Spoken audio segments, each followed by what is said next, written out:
Hello friends, कैसे हैं आप लोग। स्वागत है आपका रोड टू सक्सेस की यूट्यूब चैनल पे। और आज एक बार फिर मैं आपके सामने हाजिर हूँ मैनक्यू सीरीज़ के साथ। जी हाँ, मैनक्यू सीरीज़ जो हम लोग पिछले कई दिनों से कर रहे हैं, उसी सीरीज़ के साथ आज एक बार फिर मैं आपके सामने हाजिर हूँ प्रिंसिपल ऑफ इकोनॉमिक्स की किताब, जहाँ पे हम लोग पूरी जो क्वेश्चंस है मैनक्यू किताब के पीछे प्रॉब्लम्स एंड एप्लीकेशंस के तौर पे उन क्वेश्चंस का हम सॉल्व कर रहे हैं हम लोग प्रॉब्लम्स एंड एप्लीकेशंस मैनक्यू किताब से। और प्रॉब्लम्स एंड एप्लीकेशन से क्यों, क्योंकि यहाँ से सबसे ज़्यादा क्वेश्चंस हमें बनते हुए नजर आते हैं यूनिवर्सिटी एग्जाम्स में। 29वां वीडियो है ये मैनक्यू सीरीज का, 29th वीडियो। जी हाँ, 28 वीडियो हो चुका है। चैप्टर 14 पे हैं हम लोग। चैप्टर 14 का पहला पार्ट है chapter 14 firms in competitive market, one of the most important chapter. इसका पार्ट 1 इसका पार्ट 1 है ये। और क्वेश्चंस लेकर आया हूँ मैं। 3 क्वेश्चंस है इसमें। तीनों क्वेश्चंस को आज डिस्कस करेंगे, थोड़ा सा डिटेल में डिस्कशन करेंगे, क्योंकि ये बहुत इंपॉर्टेंट चैप्टर है। और जैसे कि मैं कहता हूँ, 6th एडिशन की किताब मैं फॉलो करता हूँ।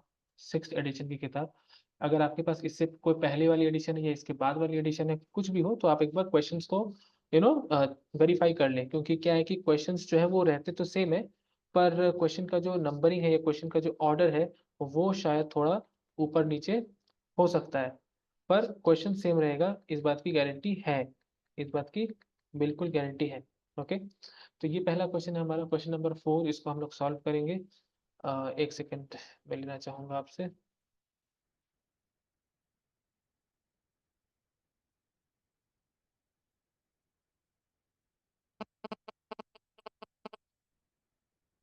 ऑलराइट, हाँ जी, शुरू करते हैं। Number 4, ball bearings incorporation faces cost of production as follows. यानी कि बॉल बियरिंग नाम की एक कंपनी है, उसका जो कॉस्ट ऑफ प्रोडक्शन है उसकी डिटेल यहाँ दी हुई है। क्वांटिटी दी हुई है, टोटल फिक्स्ड कॉस्ट यहाँ दिया हुआ है, टोटल वेरिएबल कॉस्ट यहाँ दिया हुआ है। कलर चेंज कर देता हूँ। टोटल वेरिएबल कॉस्ट यहाँ दिया हुआ है।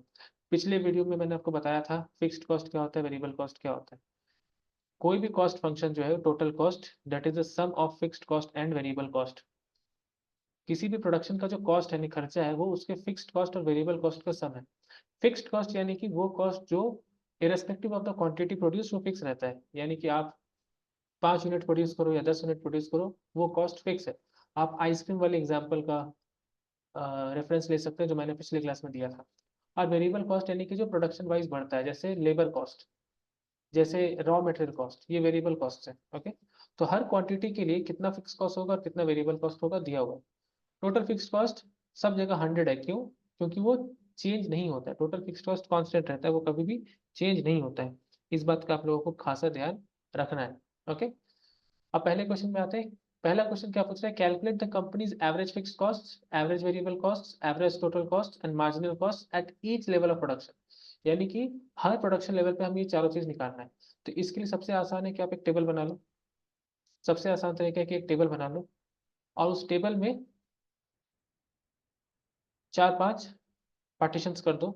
यहाँ हम लोग क्वांटिटी लिख लेंगे। इसको थोड़ा छोटा कर देता हूँ क्योंकि क्वांटिटी कम में भी आ जाएगा। क्वांटिटी लिख लेंगे। यहाँ हम टोटल फिक्स्ड कॉस्ट लिख लेंगे। यहाँ टोटल वेरिएबल कॉस्ट लिख लेंगे। यहाँ टोटल कॉस्ट लिख लेंगे। यहाँ यहाँ टोटल कॉस्ट लिख लेंगे। यहाँ एवरेज फिक्स्ड कॉस्ट लिख लेंगे। यहाँ एवरेज वेरिएबल कॉस्ट लिख लेंगे। यहाँ एवरेज टोटल कॉस्ट लिख लेंगे, और इधर मार्जिनल कॉस्ट लिख लेंगे। मैं बता देता हूँ आपको। एक टेबल बना लिया हमने फटाफट। इसमें लिख देंगे हम लोग क्वांटिटी, इधर क्वांटिटी मेजर कर लेंगे। क्वांटिटी हमारी है 0, 1, 2, 3, 4, 5, 6 और एक 7। नहीं, 7 नहीं, सिर्फ 6 तक है। 6। ओके, अच्छा। अभी इधर मेजर कर लेते हैं टोटल फिक्स्ड कॉस्ट, टीएफसी यानी टोटल फिक्स्ड कॉस्ट, टीवीसी यानी कि टोटल वेरिएबल कॉस्ट। तो टोटल फिक्स्ड कॉस्ट तो सबका 100 है, तो 100 100 100 डाल देते हैं इसमें। ठीक है, 100 100 100 100, एक और 100 100, एक और 100। टोटल वेरिएबल कॉस्ट यानी ये वाला डिटेल। तो 0, 50, फिर 70, फिर 90, फिर 140, फिर 200 और फिर 360। यहाँ मेजर कर लेते हैं टोटल कॉस्ट। अब टोटल कॉस्ट क्या होगा, फिक्स्ड कॉस्ट और वेरिएबल कॉस्ट का सम, यानी टोटल फिक्स्ड कॉस्ट और टोटल वेरिएबल कॉस्ट को ऐड करके लिखेंगे। तो 100 और 0 is 100, 150 is 150, 170 is 170, 190 is 190, 140 is 240, 100 and 200 is 300, 100 and 360 is 460। ये कुछ नहीं था, बहुत ही आसान था। टीसी में क्या किया हमने, इसको और इसको ऐड कर लिया। अब यहाँ जो चार चीजें उन लोगों ने बोली है, वो रखेंगे AFC, ABC, ATC और MC। ओके, तो इधर होगा AFC, इधर होगा ABC, इधर होगा ATC और इधर होगा MC। अभी AFC क्या होता है? देखिए, कोई भी चीज का अगर एवरेज बोले, जैसे फिक्स्ड कॉस्ट का एवरेज बोल रहे हैं, तो हमें फिक्स्ड कॉस्ट को क्वांटिटी से डिवाइड कर देना है। ठीक है, फिक्स्ड कॉस्ट को क्वांटिटी से डिवाइड कर देना है। तो फिक्स्ड कॉस्ट क्या है? ये हमारा फिक्स्ड कॉस्ट है, क्वांटिटी से डिवाइड करेंगे यानी इससे डिवाइड करेंगे। तो इस कॉलम को इस कॉलम से डिवाइड करना है। तो 100/0 तो कुछ नहीं होगा, तो उसको डॉट दे दो। 100/1 is 100, 100/2 is 50, 100/3 is 33.33, 100/4 is 25, 100/5 is 20 and 100/6 is something around, कितना होगा ये, 16 पॉइंट समथिंग। एक मिनट मुझे कैलकुलेट कर लेने दीजिए, क्योंकि मैं गलत नहीं डालना चाहता। So let me calculate. 100/16, 6.25, okay 6.25, 6.25, ठीक है। Okay, now ABC, now will calculate ABC। ABC कैसे करेंगे? तो वेरिएबल कॉस्ट वाले कॉलम को इस कॉलम को इससे डिवाइड करेंगे। तो 0/0 is no need to write, 100/1 is 100, 100/2 is 50, sorry sir sorry मैं गलत कर रहा हूँ, मैंने गलत कर दिया। इस कॉलम को करना है राइट, तो 50/1 is 50, 70/2 is 35, 90/3 is 30, 140/4 is 35, 200/5 is 30, 200/5 is 40, sorry, 360/6 is 60। तो ये आ गया ABC। अब ATC यानी कि टोटल कॉस्ट को डिवाइड करना है क्वांटिटी से। ओके, टोटल कॉस्ट को डिवाइड करना है क्वांटिटी से। तो टोटल कॉस्ट क्या? 100, 100/0 is no need to write, 150/1 is 150, okay, 170/2 is 85, 190/3, so 190/3, 63.33, okay 63.3। अच्छा, यहाँ पे एक और चीज कर सकते हैं आप, अगर आप AFC और ABC को ऐड करोगे ना, तो वो ATC ही देगा। कैसे? सोच के देखो आप, अगर आपका total cost is equal to fixed cost plus variable cost है, अब मैं dividing both side by quantity कर दूं, इधर भी क्वांटिटी से डिवाइड कर दूं, इधर भी क्वांटिटी से डिवाइड कर दूं, तो ये क्या बन जाना है? ऐसा बन जाना है। इसका मतलब ही क्या हो गया? जब भी क्वांटिटी से डिवाइड करेंगे वो एवरेज हो जाएगा। तो आपको डिवीजन करने की जरूरत भी नहीं, आप बस इन दोनों को ऐड करो, ये आ जाएगा 25 और 35, 60, करेक्ट। 20 और 40, 60, 60 और 6.25, इट इज 66.25, 66.25, ओके, हो गया।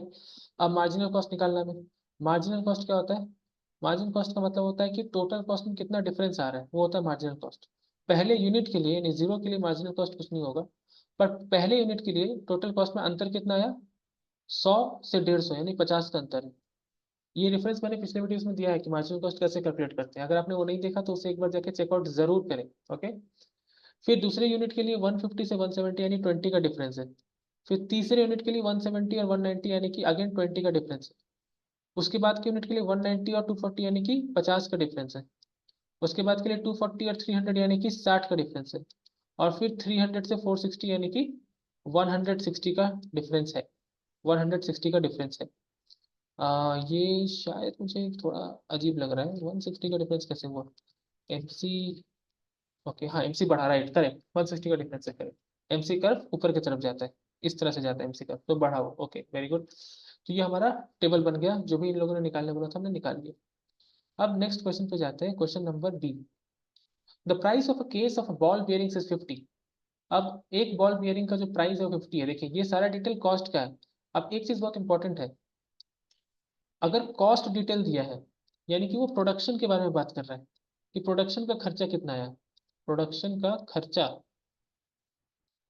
और जब हम प्राइस के बारे में बात कर रहे हैं यानी कि बेचने पे क्या पैसा मिला, प्राइस मतलब सेलिंग पार्ट, बेचने पे, यानी कि बेचने पे क्या रेवेन्यू मिला। ओके, तो ये कॉन्सेप्ट आप बस दिमाग में बैठा लो। तो जब बॉल बियरिंग का प्राइस बोल रहे हैं $50, यानी कि अगर मैं एक बॉल बियरिंग बेचूंगा तो $50 मिलेंगे। अब यहाँ एक और सोचने वाली बात है, ये कॉम्पिटिटिव फर्म है, ये कॉम्पिटिटिव फर्म है, कॉम्पिटिटिव फर्म में price is equal to average revenue is equal to marginal revenue, ये बात पता होनी चाहिए आपको। मार्जिन कॉम्पिटिटिव फर्म में प्राइस, एवरेज रेवेन्यू और मार्जिनल रेवेन्यू सेम रहता है। यानी कि अगर मैं ग्राफ बनाऊं तो ये ग्राफ बिल्कुल ऐसा सीधा बनता है, price is equal to A R is equal to M R. Okay, ये बिल्कुल सीधा बनता है। यानी कि बॉल बेयरिंग की जो मार्जिनल रेवेन्यू है वो 50 है, जो एवरेज रेवेन्यू है वो भी 50 है, और जो प्राइस है वो भी 50 है, क्योंकि सब बराबर होते हैं। ठीक है, अब इधर आते हैं। तो $50 बॉल बेयरिंग की प्राइस है, या फिर ए आर है, या फिर एम आर है। Seeing that she can't make a profit, the CEO decides to shut down operations. अच्छा, $50 कीमत देख के जो सीईओ थी उस कंपनी की, उन्होंने ये सोचा कि वो प्रॉफिट नहीं बना पाएंगे, और उन्होंने कंपनी को बंद करने का निर्णय लिया। She decides to shut down operations, की कंपनी बंद हो जाएगी। What are the firm's profits or losses? Was this a wise decision? Explain. अभी बहुत इंपॉर्टेंट कॉन्सेप्ट यहाँ आता है, बहुत ही इंपॉर्टेंट कॉन्सेप्ट यहाँ आता है, जो मैं अभी आप लोग को बताने वाला हूँ, वो है shut down point. Shut down point, इसको ध्यान से समझिएगा। शट डाउन पॉइंट क्या होता है, इसको एक बार मिटा दो। शट डाउन पॉइंट क्या होता है, देखिए, कंपनी का शट डाउन पॉइंट क्या होता है। शट डाउन पॉइंट, कंपनी बंद कब होती है। कंपनी बंद तभी होगी जब वो, हमें हमारा बेसिक सेंस क्या है, कंपनी बंद तभी होगी जब वो प्रॉफिट ना बना पाए, राइट, जब वो प्रॉफिट ना बना पाए। लेकिन हम अगर अच्छे से समझे तो ये प्रॉफिट पे डिपेंड नहीं करता है, ये इसके एवरेज वेरिएबल कॉस्ट पे डिपेंड करता है। अगर प्राइस, आपका जो मार्केट प्राइस है, जो पी है, अगर आपका मार्केट प्राइस एबीसी को कवर नहीं कर पा रहा है, यानी कि अगर आपका मार्केट प्राइस एबीसी से भी कम, एवरेज वेरिएबल कॉस्ट से भी कम है, तो शट डाउन कर देते हैं हम लोग, तो हम लोग शट डाउन कर देते हैं। और जब प्राइस इक्वल टू एबीसी है, यानी कि जस्ट प्राइस और एबीसी बराबर हुआ, यानी कि इसको कहते हैं शट डाउन पॉइंट। यानी कि ये हम क्या है ना, बिल्कुल धरती के किनारे पहुंच चुके हैं, थोड़ा सा भी प्राइस और रिड्यूस हुआ तो बस शट डाउन करना पड़ेगा। इसको इस तरह समझते हैं, जैसे मान लीजिए ये आपका प्राइस है, ये प्राइस है, ओके, और आपका एवरेज वेरिएबल कॉस्ट अगर ऐसा है, यानी कि जो प्राइस, आप देखिए प्राइस क्या है, कॉम्पिटिटिव फर्म में वो कांस्टेंट रहेगा, वो सेम रहेगा। और अगर आपका एबीसी कर इसके ऊपर से जाता है, यानी कि अगर ये मान लीजिए 50 है, तो $50 भी नहीं कवर कर पा रहा है आपका एबीसी। यानी कि जो आपका खर्चा हो रहा है, जो आपका खर्चा हो रहा है, वो खर्चा ही नहीं पूरा हो रहा है आपकी सेलिंग से। मान लीजिए आप बॉल बना रहे हो, और बॉल बनाने में जो आपको खर्च आ रहा है, यानी कि पर हेड बॉल बनाने, पर यूनिट बॉल बनाने में जो आपका कॉस्ट आ रहा है, दैट इज एबीसी, उस बॉल को बेचने से, उस बॉल को सेल करने से जो प्राइस आपको मिल रहा है, जो प्राइस यानी कि जो मार्जिनल रेवेन्यू आपको मिल रहा है, जो मार्जिनल रेवेन्यू या फिर जो एवरेज रेवेन्यू आपको मिल रहा है, वो आपके बेसिक खर्चे को भी नहीं पूरा कर पा रहा है। तो हम क्यों प्रोडक्शन करेंगे। बेसिक फंडा तो ये होना चाहिए ना भाई, कि अगर मैंने कुछ चीज बनाया, जैसे मान लीजिए मैं सड़क पे चाउमीन बेच रहा हूँ, तो एक प्लेट चाउमीन बेचने के लिए मान लीजिए मेरा खर्चा आता है 20 रुपए। एक प्लेट चाउमीन बनाने के लिए मेरा जो खर्चा आता है वो 20 रुपए, और मान लीजिए मार्केट में चाउमीन बिक ही रहा है 18 रुपए में, तब तो मैं कभी प्रॉफिट नहीं बना पाऊंगा। इससे अच्छा मैं अपना ठेला ही बंद कर दूं। 20 रुपए मेरे लागत आ रहा है, मार्केट में मिल रहा है 18 रुपए, तो क्या फायदा। तो इसलिए हम शट डाउन कर देते हैं, हम शट डाउन कर देते हैं, हम बंद कर देते हैं दुकान को। और अगर मार्केट में प्राइस 20 रुपए ही मिल रहे हैं, और मेरा खर्चा भी 20 रुपए आ रहा है, यानी कि मैं बिल्कुल बाउंड्री पे हूँ, बिल्कुल एज पे हूँ, तो इसको कहते हैं शट डाउन पॉइंट। इसको क्या कहते हैं, शट डाउन पॉइंट। ये कहाँ से होता है, ये ग्राफ कुछ ऐसा नजर आता है, देखिए ब्लैक कलर से दिखाता हूँ। अगर एबीसी ऐसा हो, यानी कि बिल्कुल इसको टच करे, प्राइस और एबीसी बराबर हो जाए, तो उसको कहते हैं शट डाउन पॉइंट, कि अगर थोड़ा सा भी प्राइस और घसक के नीचे गया, तो बस कंपनी शट डाउन करना पड़ेगा। तो इसको कहते हैं शट डाउन पॉइंट। आपने अक्सर न्यूज़ सुना होगा कि जो टमाटो के जो फार्मर्स हैं, वो अपना टमाटो सड़क पे छोड़ देते हैं। क्यों छोड़ते हैं पता है, क्योंकि कभी कभी टमाटो का सप्लाई इतना बढ़ जाता है कि मार्केट में टमाटो का जो प्राइस है, जो प्राइस है वो बहुत कम हो जाता है, 2 रुपया 3 रुपये किलो हो जाता है। इतना कम जाता है मार्केट प्राइस कि उनका जो कॉस्ट ऑफ प्रोडक्शन था टोमेटो का, वो भी वो कवर नहीं कर पाते, 2 रुपए 3 रुपए पर केजी के हिसाब से कॉस्ट भी नहीं कवर कर पाते। तो इससे अच्छा भाई वो हम बेचेंगे ही नहीं, छोड़ दो। आपने अक्सर सुना होगा ना, टमाटो विक्रेता ने, प्याज विक्रेता ने फेंक दिया टमाटर या प्याज फेंक दिया सड़कों पे, क्यों। क्योंकि वो अपने कॉस्ट को कवर नहीं कर पा रहे हैं। कॉस्ट तो कवर करना ही पड़ेगा, तभी तो हम बिजनेस कर पाएंगे। तो ये शट डाउन पॉइंट बहुत इंपॉर्टेंट पॉइंट है, बहुत इंपॉर्टेंट कॉन्सेप्ट है। अगर हम शट डाउन पॉइंट के नीचे चले गए यानी कि मेरा कंपनी हो जाएगा बंद।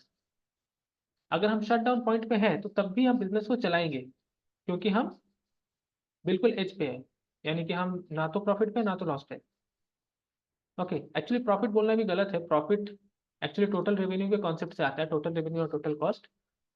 और टोटल रेवेन्यू में आप और टोटल कॉस्ट में आपका एबीसी प्लस एएफसी दोनों आता है।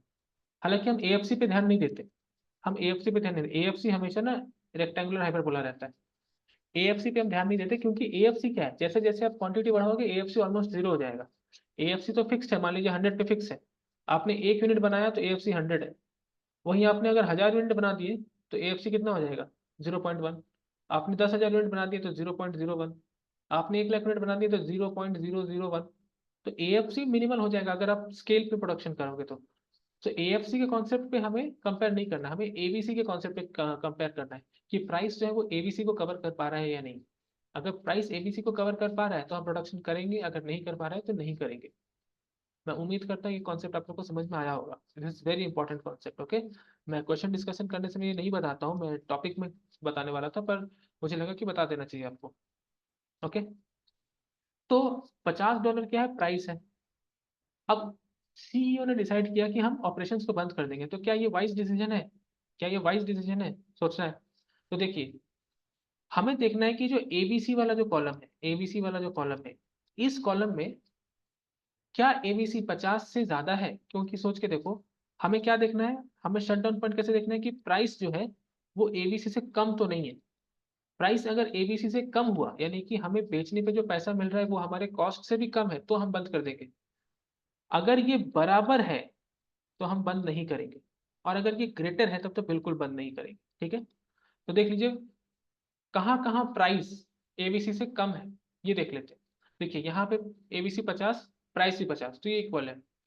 यहाँ एबीसी 35, 35, और प्राइस भी प्राइस 50, यानी कि प्राइस जो है वो ग्रेटर देन एबीसी है, तो ये भी चलेगा।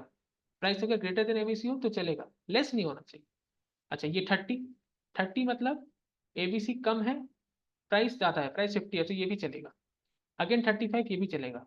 40, 40 भी क्या है, 40 इज लेस देन 50, यानी ABC is less than price, तो ये भी चलेगा। ABC is less than price चलेगा, एबीसी ग्रेटर ग्रेटर नहीं होना चाहिए। पर जो 60 है, यहाँ पे झोल हो गया। 60 is greater then 50, 60 is my ABC and I can see ABC is greater then price, यानी कि कॉस्ट प्राइस से बढ़ गया। यानी कि 6 यूनिट्स अगर मैं बनाने जाऊं, 6 यूनिट्स अगर मैं बनाने जाऊं, ओके, तब नुकसान हो जाएगा। तब मुझे अपना कंपनी का प्रोडक्शन बंद करना पड़ेगा फॉर 6 यूनिट्स। फॉर 6 यूनिट्स मुझे अपनी कंपनी का प्रोडक्शन बंद करना पड़ेगा। Okay, this is very important. तो अगर अगर कंपनी 1 से लेके 5 यूनिट तक प्रोड्यूस कर रही है तब उसको कोई दिक्कत नहीं है, उसको कंटिन्यू करना चाहिए। पर अगर 6 यूनिट प्रोड्यूस करना चाहती है तो उसको प्रोडक्शन बंद करना पड़ेगा, क्योंकि 60 रुपए, $60 का खर्चा उसके 50 रुपए के रेवेन्यू से ज्यादा है। ओके, उसके रेवेन्यू से ज्यादा है। ऑलराइट, तो मैं उम्मीद करता हूँ कॉन्सेप्ट आपको समझ में आया होगा। पर हम कैसे समझेंगे कि वो क्या 6 यूनिट बनाना चाहते हैं या कुछ और बनाना चाहते हैं, 6 यूनिट बनाना चाहते हैं या कुछ और बनाना चाहते हैं। ओके, तो इसके लिए हमें क्वेश्चन नंबर सी पे जाना पड़ेगा, जो मैं थोड़ी देर में जाऊंगा। तो बात यह है कि 60 जो है एबीसी 6 यूनिट्स में, यहाँ पे प्रोडक्शन नहीं हो सकता। ओके, और यहाँ पे फर्म का प्रॉफिट लॉस कितना होगा ये अगर देखना है, तो जो टोटल कॉस्ट है at 6 units, total cost is 460, right. At 6 units, at 6 units total cost is 460, and at 6 units total revenue कितना होगा, प्राइस इंटू क्वांटिटी। हर यूनिट का 50 रुपये मिल रहा है, सॉरी $50 मिल रहा है, और 6 यूनिट बना रहे हैं, यानी कि 300। तो प्रॉफिट कितना है, 160 का प्रॉफिट है, 160 का प्रॉफिट है। ओके, मैं उम्मीद करता हूँ ये बात आप लोग को समझ में आई होगी। Alright, okay, now next question, question number C. Question C क्या कह रहा है कि vaguely remembering is introductory economics course the CFO tells the CEO, CFO ने चीफ फाइनेंशियल ऑफिसर, सीएफओ का मतलब होता है चीफ फाइनेंशियल ऑफिसर। सीईओ का मतलब तो आप लोग को पता होगा, चीफ एग्जीक्यूटिव ऑफिसर। बहुत सारे इस तरह के पोजीशंस होते हैं कंपनी में, जैसे एक सीटीओ होता है, चीफ टेक्निकल ऑफिसर भी होता है, ठीक है। तो बहुत सारे होते हैं। तो सीएफओ नो, जो फाइनेंस का मैटर देखता है, उसने सीईओ को ये सलाह दी कि भैया हमें क्या करना है, it is better to produce one case of ball bearing because marginal revenue equals marginal cost at that. अब यहाँ देख लीजिए, कोई भी मार्केट हो, कोई भी मार्केट हो, उसका जो फर्स्ट ऑर्डर कंडीशन है फॉर प्रॉफिट मैक्सिमाइजेशन, यानी कि कोई भी कंपनी हो, किसी भी मार्केट कंडीशन में हो, अगर वो अपना प्रॉफिट मैक्सिमाइज करना चाहती है, तो उसके लिए पहला शर्त क्या है कि आपके एमआर को एआर के सॉरी एमआर को एमसी के बराबर होना पड़ेगा। इसका पहला शर्त। ये क्यों होगा? तो इसका एक डेरिवेशन है, इसका एक डेरिवेशन है, हम ऑप्टिमाइजेशन से करते हैं। जैसे profit is equal to T R minus T C. अगर मैंने प्रॉफिट को डिफरेंशिएट किया विद रिस्पेक्ट टू क्यू, तो इधर भी क्वांटिटी के रिस्पेक्ट में T R minus T C को डिफरेंशिएट करना पड़ेगा। तो d pi by D q कितना हो गया? D by D q of T R minus d by D q of T C. फिर क्या होगा? D by D q of T R हो जाएगा M R, d by D q of T C हो जाएगा M C. Optimisation का first order condition क्या होता है? D pi by D q is equal to zero, first order condition optimisation का, ठीक है। फर्स्ट ऑर्डर कंडीशन ये होता है, चाहे मैक्सिमाइज करना हो चाहे मिनिमाइज करना हो। यानी अगर D pi by D Q equal to zero है, यानी M R is equal to M C. और इसी की बदौलत ये कंडीशन बना है कि for first order condition profit maximisation M R is equal to M C must be. Okay. अच्छा, ये चीज हो सकता है किसी किसी लोगों को नहीं समझ में आया होगा, जिन लोगों ने मैथमेटिक्स नहीं कर रखा है, जिन लोगों ने मैथमेटिक्स नहीं कर रखा है पहले। पर इकोनॉमिक्स ऑनर्स में आपको मैथमेटिक्स करना पड़ेगा। This is one of the most important, आजकल के सारे एग्जाम्स में इकोनॉमिक्स में मैथमेटिक्स पूछ रहे हैं। तो मैथमेटिक्स इनका वीक है, उनको मैथ्स को स्ट्रॉन्ग करना पड़ेगा। मैं मैथ्स का भी क्लास लेके आऊंगा, मैं सोच रहा हूँ मैथ्स पे एक अलग से प्लेलिस्ट बनाऊँ, तो उसमें मैथमेटिक्स ही होगा। जल्द ही वो आने वाला है, ठीक है। तो आप बस मेरे साथ बने रहिए, अब विश्वास करिए आपको सब कुछ मिलेगा, ठीक है। तो M R is equal to M C एक प्रॉफिट मैक्सिमाइजेशन कंडीशन। और सीएफओ को ये बात पता थी, सीएफओ ने बोला सीईओ को कि देखो भैया, जहाँ पे M R is equal to M C है वो हम लोग प्रोड्यूस करते हैं। तो अगर हम टेबल में जाएंगे, तो एम आर और एम सी बराबर कहाँ है? ठीक है। अब सवाल है कि एम आर क्या है? तो एम आर अभी मैंने बताया, प्रॉफिट मैक्सिमाइज परफेक्ट कंपटीशन में प्राइस ही एम आर होता है, यानी $50 एम आर है। और एम सी में $50 कौन सा है? ये वाला, यानी this equal to M R. और ये कौन से क्वांटिटी के लिए है? वन क्वांटिटी के लिए। और सीएफओ वही कह रहा है, it is better to produce one case of ball bearing. एक बनाओ, आप एक ही बनाओ, एक ही बॉल बेयरिंग बनाओ, क्योंकि यहाँ पे एम आर और एम सी बराबर है। तो what are the firms profit and losses at that level of production? तो हमें बताना है कि वन लेवल ऑफ प्रोडक्शन पे अगर मैं एक बॉल बेयरिंग बनाऊंगा तो मेरा प्रॉफिट या लॉस क्या होगा, ये हमें बताना है। और क्या ये अच्छा डिसीजन है, क्या ये बेस्ट डिसीजन है, तो ये हमें बताना है, ठीक है। तो अब जरा सोच के देखिए कि at one at Q is equal to one, यानी कि जब मैं क्वांटिटी वन बनाऊं, तो मेरा टोटल रेवेन्यू कितना है? प्राइस इंटू क्वांटिटी, प्राइस है 50, क्वांटिटी है एक, यानी टोटल रेवेन्यू इज 50। एमसी कितना है? एमसी तो अभी देखा हमने 50, करेक्ट। एमसी हमने देखा 50। तो टोटल कॉस्ट क्या होगा? तो at one level of production, at one level of production total cost कितना था?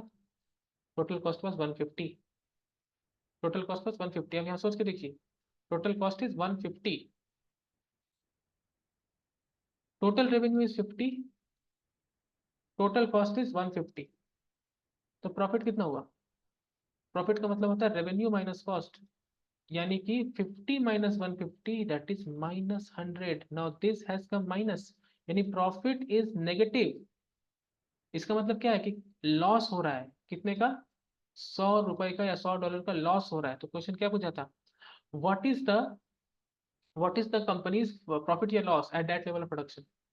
It is loss, it is loss. एक मिनट पे लॉस हो रहा है, एक मिनट पे लॉस हो रहा है। What is the best decision? No, this is not the best decision. अब सवाल है कि बेस्ट डिसीजन कैसे होगा? आपका लॉस हो रहा है जब। तो सवाल ये है कि आपने बताया कि M R is equal to M C में प्रॉफिट मैक्सिमाइज होता है। प्रॉफिट मैक्सिमाइज होना तो दूर, यहाँ तो लॉस हो रहा है, तो ये कैसे हो गया? तो यहाँ पे बहुत इंपॉर्टेंट कॉन्सेप्ट आता है। देखिए, M R is equal to M C पे प्रॉफिट मैक्सिमाइज होता है, ये 100% सही बात है।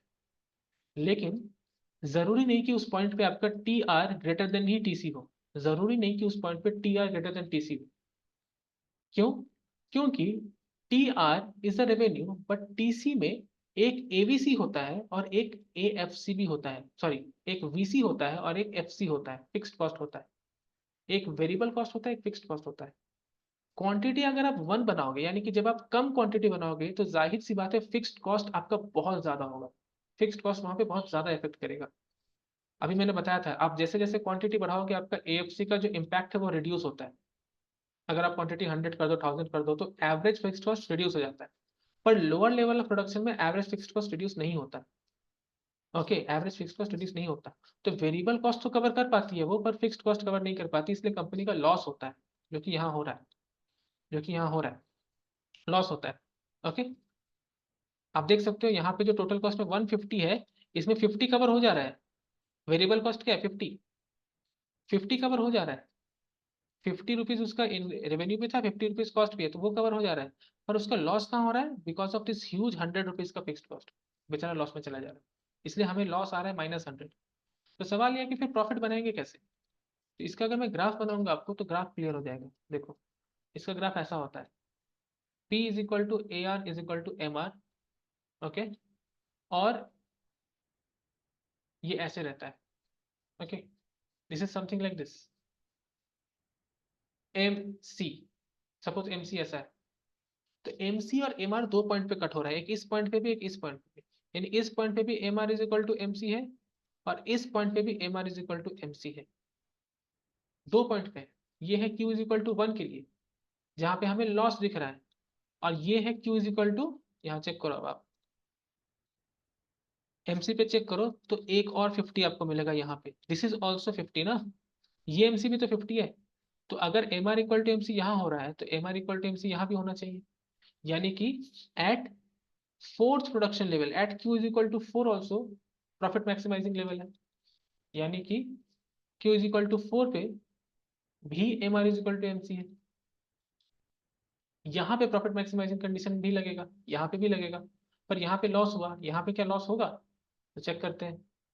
तो यहाँ पे Q इज इक्वल टू 4 में टोटल रेवेन्यू कितना है? Price into quantity, that is 50 into 4, that is 200। और टोटल कॉस्ट कितना है at Q is equal to 4? तो at Q is equal to 4, तो total cost is 240, total cost is 240। यानी कि यहाँ भी कंपनी का लॉस हो रहा है, T R minus T C -40, 40 रुपये का लॉस हो रहा है। पर आप देख सकते हो लॉस की क्वांटिटी कमी है, पहले लॉस 100 हो रहा था, अब लॉस 40 हो रहा है, लॉस की क्वांटिटी कमी है। यानी कि अगर मैं इसको कंटिन्यू करूंगा, अगर मैं इस डेटा को कंटिन्यू करूं, यानी 6 यूनिट्स तक गया, फिर मान लीजिए 7 यूनिट्स, 8 यूनिट्स, 9 यूनिट्स, 10 यूनिट्स अगर बढ़ा, तो हो सकता है जाके कंपनी प्रॉफिटेबल हो सकता है जाके कंपनी प्रॉफिटेबल हो। पर ये जो कंपनी है बॉल बेयरिंग्स, ये अभी अप टू 6 यूनिट्स तक इसका जो डेटा है, ये इसकी लॉस की डेटा है, ये कंपनी खराब परफॉर्म कर रही है, क्योंकि ये कभी भी प्रॉफिट नहीं बना पाती है। तो ये जो सवाल था आपका, was this the best decision? No, this is not the best decision, this is not the best decision. इस कंपनी के लिए बेस्ट डिसीजन क्या होगा कि ये अपने प्रोडक्शन को बंद करे, क्योंकि ये प्रॉफिट नहीं बना पा रही है, ये अपने कॉस्ट को कवर नहीं कर पा रही है। मैं उम्मीद करता हूँ आपको समझ में आया होगा। अगर आपको इसमें दिक्कत है, अगर कोई भी कंफ्यूजन है इसमें, because this is a huge question, this is a big question and lots of things are there, तो आप लोग प्लीज कमेंट में मुझे पूछें। ओके, मैं इसको अच्छे से क्लियर करूंगा। और हाँ, जब मैं थ्योरी क्लासेस लेके आऊंगा कॉस्ट का, तब भी ये सारे कॉन्सेप्ट्स आपको मैं क्लियर करूंगा। और मुझे लगता है आपको थ्योरी की ज़रूरत होगी इसमें, लेकिन जिन लोगों ने पढ़ के रखा होगा, जिनको थ्योरी क्लियर होगा, उनके लिए तो आसान होगा, पर जिन्होंने थ्योरी नहीं पढ़ा होगा, उनके लिए ये शायद थोड़ा मुश्किल होगा। ओके, तो मैं आपको पहले डिस्क्लेमर दे देता हूँ। पर आपको जो भी दिक्कत हुई होगी, अगर इस क्वेश्चन में आप कमेंट में ज़रूर बताएं। ओके, चलते हैं अगले क्वेश्चन की तरफ। अगला क्वेश्चन है ये, this is the next question. ये क्वेश्चन क्या पूछ रहा है कि consider the total cost and total revenue given in the following table. इस टेबल में टोटल कॉस्ट और टोटल रेवेन्यू का इन्फॉर्मेशन है, और ये क्वांटिटी है। Calculate profit for each quantity, how much should the firm produce to maximise profit. हर quantity के लिए प्रॉफिट निकालना है, हर क्वांटिटी के लिए प्रॉफिट निकालना है।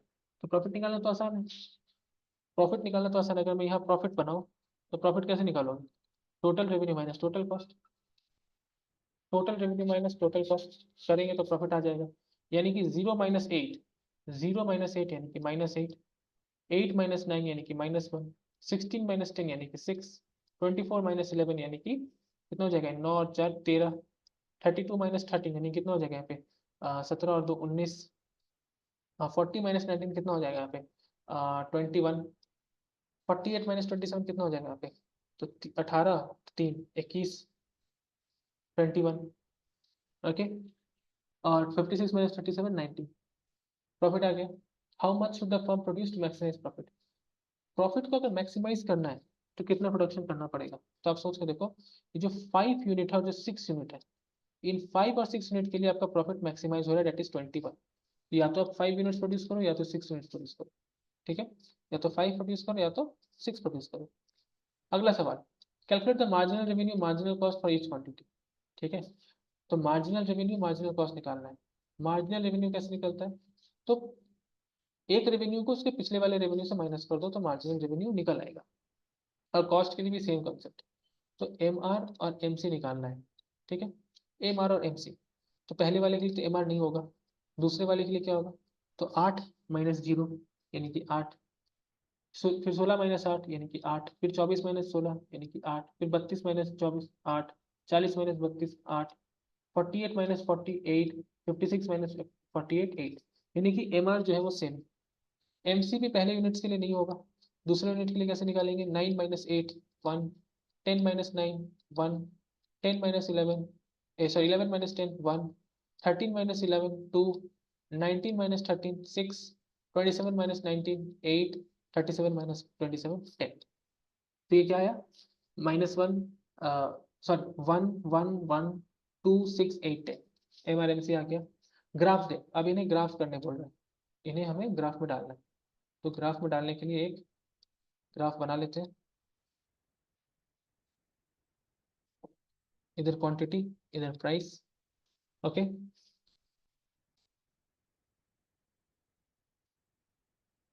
एम आर एम सी, ये मेजर कर रहे हैं हम लोग, ठीक है।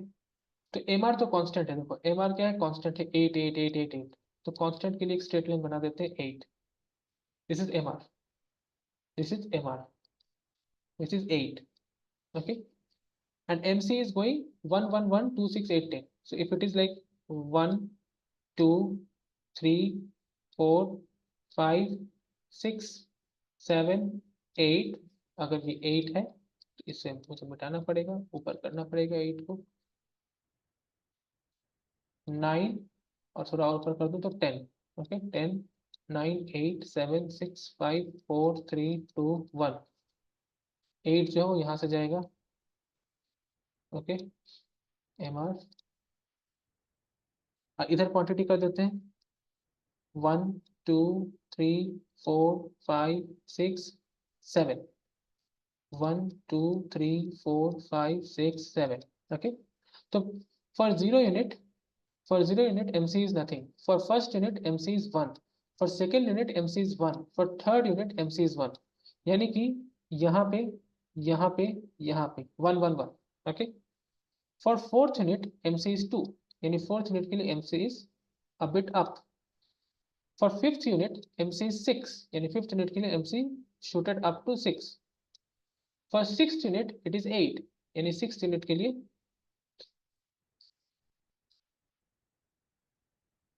for fifth unit it is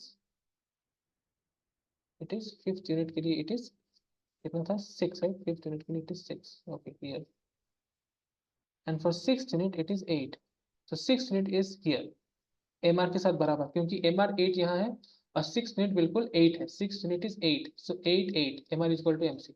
okay, for seventh unit it is 10, so seventh unit it is 10, so it is coming here, so if I connect them like this like this like this like this like this is my MC। okay, पहले question में 5 या 6 option आ रहा था, लेकिन यहाँ पे exactly हम क्या लिखेंगे पता है, हम 6 लिखेंगे, क्योंकि 6 पे M R is equal to M C है, प्रॉफिट मैक्सिमाइजिंग, तो ये एक्जैक्टली 6 ही होगा। ठीक है, ऑलराइट, ग्राफ देम ग्राफ कर दिया हमने।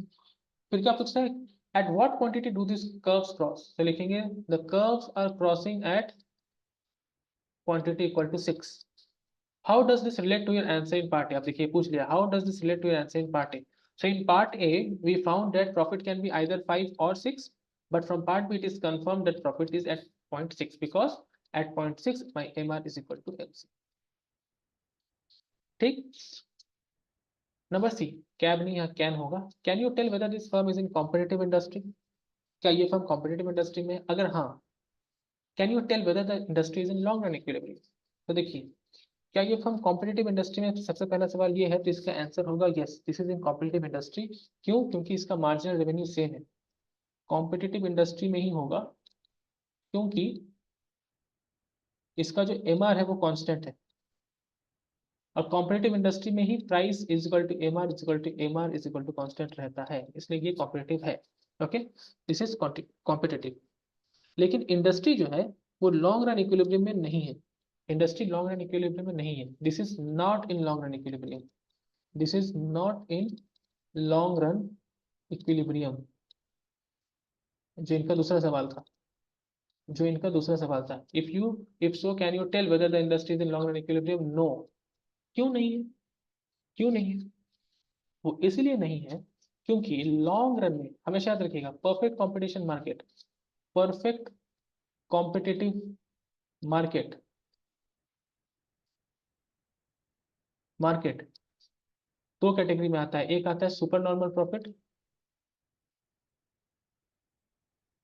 यानी कि profit is greater than zero, और एक होता है नॉर्मल प्रॉफिट, यानी कि profit is equal to zero. ये होता है शॉर्ट रन पे, आपका प्रॉफिट अगर ग्रेटर देन जीरो है तो वो शॉर्ट रन है, और अगर आपका प्रॉफिट इक्वल टू जीरो यानी नॉर्मल प्रॉफिट है तो आप लॉन्ग रन पे। ओके, अगर मैं ग्राफिकली दिखाऊं तो ये P is equal to A R is equal to M R M C, sorry A C, M C मान लीजिए ऐसे है। तो यहाँ पे क्या है, this is the profit area. क्यों? आपके एवरेज रेवेन्यू और एवरेज कॉस्ट में गैप है शॉर्ट रन, पर लॉन्ग रन में क्या होता है, लॉन्ग रन में it passes like this, A C A R बराबर, so no profit, profit equal to zero, जो भी आपका ए आर है वही आपका A C, so there is no profit. ये होता है लॉन्ग रन में, ये होता है शॉर्ट रन पे। हालांकि ये सारी चीजें डिटेल में मैं बताऊंगा जब मैं टॉपिक डिस्कशन करूंगा, जब मैं थ्योरी टॉपिक डिस्कशन करूंगा उसमें ये डिटेल में आएगा। ओके, तो आप लोग इतना आंसर है। सो दिस इज द फंडा, so that's why this is in long run equilibrium. कैसा लगा ये क्वेश्चन कैसा था? This is also good question. और मैं जैसे कहता हूँ कि देखिए कि दो क्वेश्चन हुआ, दो बहुत ही रोचक क्वेश्चन थे, और शायद बिना गाइडेंस के करना मुश्किल है। ओके, तो इसलिए मैं करा रहा हूँ आपको। तो ये वीडियो देखते समय अगर आपको कभी भी लगे कि वीडियो वैल्यूबल या आपके नॉलेज में कुछ वर्थ ऐड कर रहा है, तो प्लीज़ इस वीडियो को लाइक ज़रूर करें, क्योंकि अगर आप लाइक लाइक करोगे तो ही यूट्यूब के एल्गोरिदम में वो आएगा, और यूट्यूब इसको सजेस्ट करेंगे लोगों को। आप मेरे लिए इतना ही कर दो बस, कि लाइक कर दो, क्योंकि वही चीज़ मैं आपसे मांगता हूँ, क्योंकि वही मोटिवेशन रहता है। और कमेंट जरूर करें, कमेंट में आप डाउट्स पूछ सकते हैं, नहीं तो आप पूछ सकते हैं, जो भी बता सकते हैं, जो भी आपको फीडबैक देना है अबाउट द वीडियो, की वीडियो कैसा लगा कमेंट में बताएं।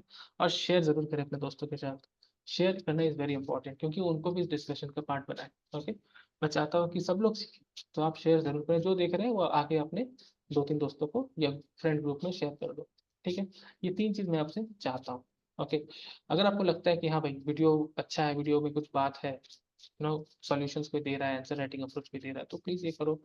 हालांकि मैं ज़्यादा इधर उधर की बातें करना पसंद नहीं करता, पर ये एक चीज़ है जो मैं ज़रूर बताता हूँ, मतलब कि ये करना चाहिए सबको। ओके, मेरे लिए। चलिए लगे हाथ, आज का क्वेश्चन भी पूछ लूँ मैं, आज का क्वेश्चन पूछ लूँ जो आप लोगों को कमेंट बॉक्स में बताना है। आज का क्वेश्चन ये है कि M R is equal to M C, जो कंडीशन मैंने बताया, first order condition for profit maximisation, क्या ये सिर्फ परफेक्ट कंपटीशन में होगा? क्या ये सिर्फ परफेक्ट कंपटीशन मार्केट में होगा, या किसी और मार्केट में भी हो सकता है? मैं क्वेश्चन को रिपीट कर रहा हूँ। फर्स्ट ऑर्डर प्रॉफिट मैक्सिमाइजिंग का जो कंडीशन है M R equal to M C, ये क्या सिर्फ परफेक्ट कंपटीशन मार्केट में होता है, या ये दूसरे मार्केट में भी लागू है? दूसरे मार्केट में भी ये लागू हो सकता है। ओके, ये आपको बताना, बड़ा ही आसान सा। चलो बढ़ते हैं अगले क्वेश्चन की तरफ, जो ये है हमारा आज का वीडियो का लास्ट क्वेश्चन है। आज की वीडियो थोड़ा लंबा हो गया, क्योंकि पहले क्वेश्चन में हम लोग ने डिटेल डिस्कशन किया। ये क्या है? मुझे ये क्वेश्चन बड़ा अच्छा लगा देखने के बाद, क्योंकि जो इंसान इसमें ज्यादा दिमाग लगाएगा वो फंस जाएगा। एक स्टूडेंट कर रहा था, वो डेरिवेटिव वगैरह उसने सब लगा दिया, उसने यूवी रूल से डिफरेंशिएट किया, पर उससे हुआ नहीं। पर ये बहुत ही आसान है, देखिए क्वेश्चन क्या पूछ रहा है कि a firm in a competitive market receives 500 in total revenue, तो total revenue is $500, okay, has a marginal revenue of $10, so MR is equal to $10. What is the average revenue and how many units were sold? यानी कि we need to calculate AR and quantity. इस पूरे question का hint यहाँ दिया हुआ है, competitive market. अगर कॉम्पिटिटिव मार्केट है तो क्या होना है, MR is equal to AR is equal to price, simple. MR दिया है 10, तो AR भी 10 होगा, प्राइस भी 10 होगा। तो प्राइस आ गया 10, AR आ गया 10। एक तो इन लोगों ने AR पूछ रखा है, ये आ गया हमारा 10। अब टोटल रेवेन्यू दिया इन लोगों ने 500। टोटल रेवेन्यू का मतलब होता है price into quantity which is 500। Price हमने निकाल लिया 10, तो 10 into quantity is equal to 500, therefore quantity is equal to 50। ये भी आ गया हमारा, बस सॉल्व हो गया। A R is equal to 10, quantity is equal to 50। कैसे लगा, कैसे लगा ये सवाल? मजेदार सवाल था, ओके।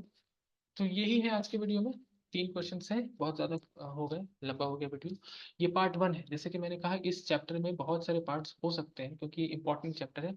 तो मैं अगला पार्ट लेके आऊँगा जल्दी, पार्ट 1 हो गया, पार्ट 2 लेके आऊँगा बहुत जल्दी, वो भी आ जाएगा आपके चैनल पे, अपने रोड टू सक्सेस के चैनल पे। तब तक के लिए मुझे इजाज़त दीजिए, और वीडियो को लाइक ज़रूर करिएगा, कमेंट करके बताइएगा कैसा लगा, कोई डाउट है तो ज़रूर पूछिएगा। And this is one of the most important thing, okay, जो आपके लिए भी इंपॉर्टेंट है, आपके क्लैरिफिकेशन के लिए, और मेरी जो मदद होगी उसके लिए भी इंपॉर्टेंट है। मैं कभी ये नहीं कहता कि नहीं नहीं, मैं अपनी मदद के लिए कुछ नहीं कराता, मैं बिल्कुल कहता हूँ कि हाँ भाई, मुझे फ़ायदा होगा इससे, ओके। मैं कोई फीस नहीं चार्ज करता, पर मैं इतना तो आपसे डिमांड कर ही सकता हूँ कि आप लाइक कर दो, और आप व्यूज करते हो तो लाइक जरूर करो, कमेंट जरूर करो, शेयर जरूर करो। These are the basic things which I want from you, okay. तो बहुत बहुत धन्यवाद, मिलते हैं अगले वीडियो में चैप्टर 14 के पार्ट 2 के साथ। और फाइनेंशियल इकोनॉमिक्स के क्वेश्चन पेपर्स को मैं सॉल्व कर रहा था, उसको भी मैं सॉल्व करूंगा, और भी क्वेश्चन पेपर सॉल्व करूंगा, टॉपिक डिस्कशंस लेके आऊंगा, और मैथमेटिक्स की नई सीरीज शुरू होगी। तो बहुत सारी चीज़ पाइपलाइन पे है, बस बने रहिए और देखते रहिए। बहुत बहुत धन्यवाद students, thank you very much, bye bye.